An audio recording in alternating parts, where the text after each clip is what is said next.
So the next topic of this chapter or the last topic of this chapter is the transformer. Extremely important topic है और अगर कोई मुझसे कहे कि स्टूडेंट के पास ज़्यादा पढ़ने का टाइम ना हो तो अगर वो रिवाइज करने के लिए इंपॉर्टेंट चीज़ें पढ़ के जाए तो मैं इसी में से इसको सजेस्ट करूँगा कि ट्रांसफार्मर ज़रूर पढ़ लें आप। ठीक है, देख लीजिए क्या होता है। पहली बात तो इसका प्रिंसिपल क्या है, एक नंबर में ये आता है, what is the principle of transformer. Principle इसका होता है म्यूचुअल इंडक्टेंस। और कंस्ट्रक्शन क्या है, एक इस तरह की आपकी कोर होगी और इस कोर के ऊपर आपकी वाइंडिंग होगी, इस तरह से वाइंडिंग होगी और इसके साथ आपका सोर्स लगाया जाएगा। ये एसी सोर्स है आपका, मान लीजिए, और एक सेकेंडरी आपकी कॉयल होगी जो दूसरी तरफ जिसकी वाइंडिंग होगी और यहाँ पर आपका आउटपुट वोल्टेज जिसको आप सेकेंडरी वोल्टेज कहते हैं वो लिया जाता है और यहाँ पर आपका प्राइमरी वोल्टेज लिया जाता है। यहाँ पर एक लोड लगा देते हैं आप, रेजिस्टेंस, इसके अक्रॉस भी आउटपुट लिया जा सकता है। ये जो नंबर ऑफ वाइंडिंग के टर्न होते हैं आप इसको NP से डिनोट करते हैं। प्राइमरी कॉयल है, ये सेकेंडरी कॉयल है और इसके जो नंबर ऑफ टर्न्स है आप इनको NS से डिनोट करते हैं कि ये सेकेंडरी कॉयल के टर्न्स।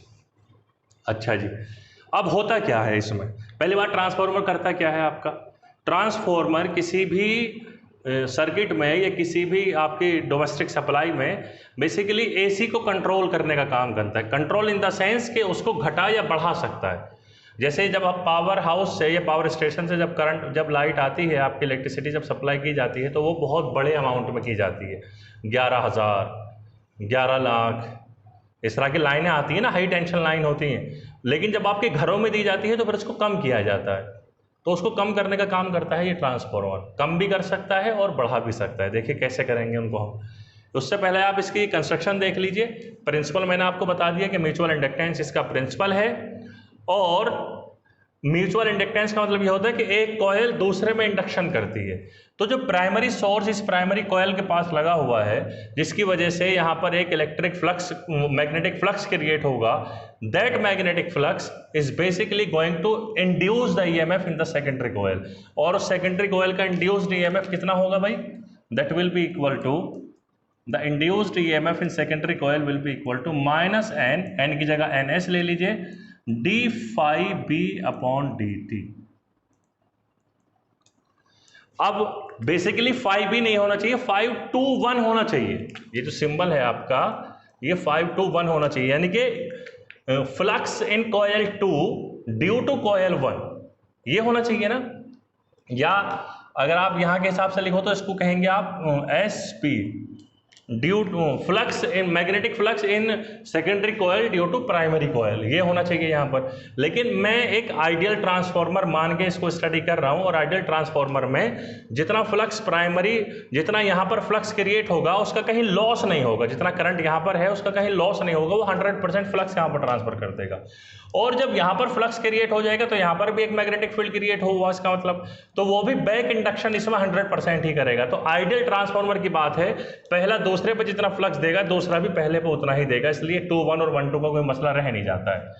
इसी तरह से मैंने जैसा कि अभी बताया, जब प्राइमरी सेकेंडरी में करेगी तो फिर सेकेंडरी भी प्राइमरी को इंड्यूस करेगी and that will EMF will be given by NP d∅B/dt। अब देखिए ना, दोनों जगह यही यूज है, यानी कि 100% आपने ट्रांसफर रेट मान लिया है, फ्लक्स का लीकेज कहीं पर नहीं हो रहा है। अच्छा जी, ES को ही बेसिकली मैं यहाँ पर VS कह रहा हूँ और EP को ही मैं बेसिकली VP कह रहा हूँ, voltage in secondary and voltage in primary. Okay, अगर आप इन दोनों का रेशियो ले लें, voltage in secondary coil to the voltage in primary, secondary को मान लिया आउटपुट है, सेकेंडरी आउटपुट है और प्राइमरी इनपुट है, तो आउटपुट अपॉन इनपुट वोल्टेज का जो रेशियो होगा दैट विल बी, आप इन दोनों को डिवाइड करिए, ये दोनों तो फैक्टर कैंसिल हो जाएंगे, माइनस से माइनस कैंसिल होगा, तो यू विल गेट NS/NP। अगर आपने आइडियल ट्रांसफार्मर माना है तो इसका मतलब पावर का लॉस भी नहीं हुआ कहीं पर। तो फॉर आइडियल ट्रांसफार्मर आपका क्या हो जाएगा, input power should be equal to output power, और इनपुट पावर का मतलब है input voltage which is VP and input current IP primary coil. Output मतलब output voltage and output current, तो वीएस और वीआईएस सेकेंडरी कॉयल। तो यहाँ से अगर आप देखें, आप वीपी को इधर ले जाइए और आईएस को इधर ले आइए, that means you will get IP upon IS it is equal to VS upon VP. तो वीएस अपॉन वीपी की वैल्यू यहाँ पर कितनी आ गई, IP upon S. VS upon VP की वैल्यू यहाँ पर कितनी आई है, आईएनएस अपॉन एनपी। तो अगर मैं इन दोनों को कंबाइन करके लिखूं, which implies that VS upon VP is the, ये इसका उल्टा होगा, IP upon IS is equal to NS upon NP.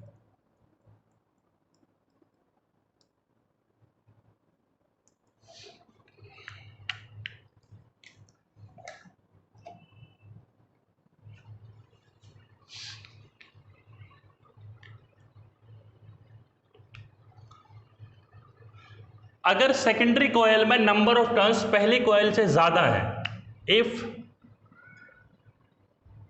number of turns in secondary coil is greater than number of turns in primary coil, that means ns upon np will be greater than 1, that means vs upon vp will be greater than 1, that means output voltage will be greater than the input voltage or output current will be less than the input current, क्योंकि ये इसका उल्टा है, आप यहां पर देखें।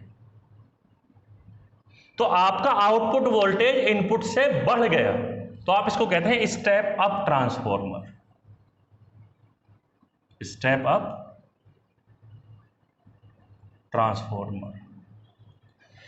अगर इसका उल्टा हो, if NP is greater than NS हो, यानी कि प्राइमरी में ज्यादा कॉयल हो और सेकेंडरी में कम हो, इसका मतलब यह है कि आपका प्राइमरी वोल्टेज कम होगा और सेकेंडरी ज्यादा होगा, सॉरी प्राइमरी ज्यादा होगा सेकेंडरी कम होगा। इनपुट ज्यादा दे रहे हैं लेकिन आउटपुट कम मिल रहा है, तो आपने वोल्टेज को कम कर दिया, तो आप इसको कहते हैं, लेकिन करंट उल्टा होता है, ये आईपी जो है ये कम होगा और आईएस ज्यादा होगा। इसको हम कहते हैं step down transformer, step down transformer. ठीक है, तो ट्रांसफॉर्मर को दो तरह से यूज किया जाता है, स्टेप अप और स्टेप डाउन। आपके घरों में जब पावर सप्लाई आती है तो स्टेप डाउन किया जाता है, उस हाई वोल्टेज को कम किया जाता है, लेकिन जहां पर पावर स्टेशन होते हैं वहां पर स्टेप अप किया जाता है, कम वोल्टेज को बढ़ा के तब आगे डिस्ट्रीब्यूट किया जाता है इसका। ठीक है, तो ये तो हमने यहाँ पर दो तरह के ट्रांसफॉर्मर डिस्कस कर लिए। एक चीज हुआ करती है efficiency of the transformer. Ideal transformer की एफिशिएंसी 100% होनी चाहिए, तो लेकिन 100% तो नहीं होती है, लेकिन 99% तक हो जाती है। तो एफिशिएंसी को ईटा से डिनोट किया जाता है, and it is equal to output power output upon power input. अब पावर की वैल्यू मैं बता चुका हूँ, VP IP and VS IS हो जाएगी अगर कहीं यूज करना पड़े आपको। लॉसेस होते हैं कुछ, अब चूंकि आइडियल में तो कोई लॉस नहीं होता, लेकिन जो कि ट्रांसफॉर्मर आइडियल नहीं होता, इसमें कुछ लॉस होते हैं, तो वो लॉस एग्जाम में आ जाते हैं। 1 या 2 या 3 लॉस आपको पता होने चाहिए। तो वो लॉसेस कौन से होते हैं ये देख लीजिए आप। तो 4 तरह के लॉस होते हैं, जिनमें से आप 2 भी याद कर लें तो आपका काम बन जाएगा। पहला फ्लक्स लीकेज, जो मैं बात डिस्कस कर रहा था कि मैंने आइडियल ट्रांसफॉर्मर माना है, यानी कि जितना फ्लक्स यहाँ पर जनरेट हुआ वो पूरा ट्रांसफर हो गया, फिर वो पूरा फ्लक्स यहाँ जनरेट कर देगा। ऐसा होता नहीं है, बीच में कुछ ना कुछ फ्लक्स लीक हो जाता है, तो उसको हम कहते हैं फ्लक्स लीकेज। पहला लॉस तो ये है। दूसरा, ये जो वाइंडिंग है ये किसी वायर की बनी हुई है ना, किसी मटेरियल की बनी हुई है, और हर मटेरियल का कोई ना कोई रेजिस्टेंस होता है। तो रेजिस्टेंस होने की वजह से उनमें करंट प्रोड्यूस हो जाता है, जो हीट की फॉर्म में बाहर निकल जाता है, तो आपकी एनर्जी हीट की फॉर्म में वेस्ट हो जाती है, जिसको हम कहते हैं it is the loss due to the resistance of windings, जिसको हम कॉपर लॉस भी कहते हैं। तीसरा होता है एडी करंट्स। ये जो आपने आयरन कोर लिए जिसके ऊपर आपने इस वाइंडिंग को क्या हुआ है, जो कि यहाँ पर मैग्नेटिक फील्ड क्रिएट हो रहा है कंटिन्यूअसली, ये इसको ये इसमें मैग्नेटिक फील्ड क्रिएट कर रही है, ये इसमें मैग्नेटिक फील्ड क्रिएट कर रही है, तो उसकी वजह से होता ये है कि इस यहाँ पर एडी करंट प्रोड्यूस हो जाते हैं, वो भी हीट की फॉर्म में वो लॉस्ट हो जाएगा आपका, उससे होना कुछ नहीं है फायदा। चौथा जो है हिस्टेरिसिस है, ये आपके बुक में हुआ करता था 5th चैप्टर में, लेकिन निकाल दिया एनसीईआरटी ने।